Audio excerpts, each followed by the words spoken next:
Today, we talk about expressions that began behind the wheels of automobiles. Now, they are common expressions that we use in everyday conversations. Well, let's not delay any longer. Let's get this show on the road. To get the show on the road means to begin something as soon as possible. It's a casual expression that we use when we want to start something, anything, an activity or project, or an actual road trip. Well, not any activity. You would not likely use this expression to begin something sad, such as a funeral. It is a light-hearted expression. Word experts say that the phrase comes from traveling circuses and other shows of the early 1900s in the United States. These entertainers would travel from town to town, bringing their performances to people not able to travel to big cities for entertainment. So the person who says, "Hey, let's get this show on the road," is taking charge. They want to start things. They want to get things going. You could say they are in the driver's seat.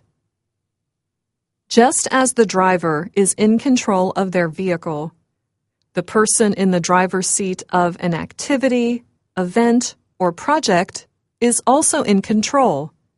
They are the leader. Feel free to use this phrase in any situation, formal or informal. Speaking of free, most rides are not.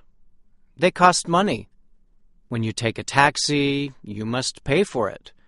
If you drive a car, you must pay for gas, repairs, and insurance. It is great when you get a free ride to where you are going. However, in life, to get a free ride means to gain from something without having to do anything in exchange. It can be annoying to have a friend or coworker who is always trying to get a free ride. They do not give. They just take. Now, when we are actually driving, the phrase "go down that road" simply means to drive down a road. We would say this when we give directions.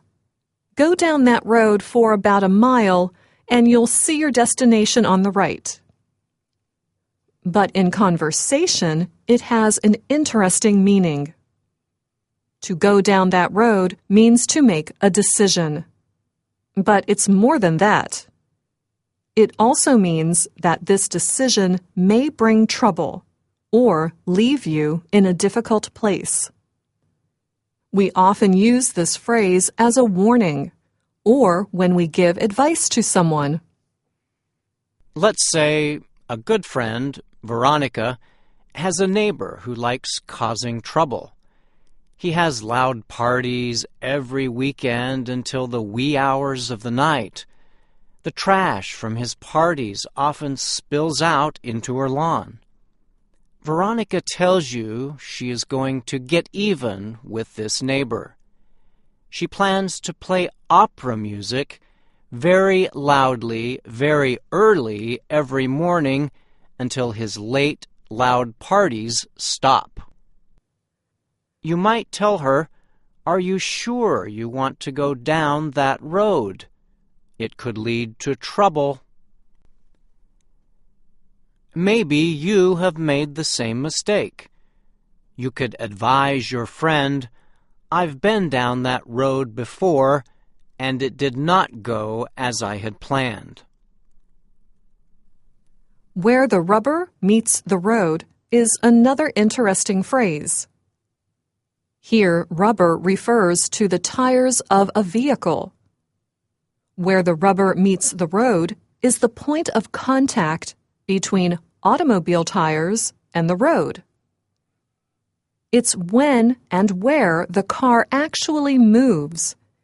It's also when you find out how the car performs. So the expression rubber meets the road means the point at which a product, idea, or method is tested. Imagine you have been studying different methods of teaching people English.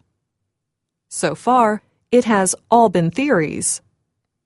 Where the rubber meets the road will be in a class full of students. That will be the real test.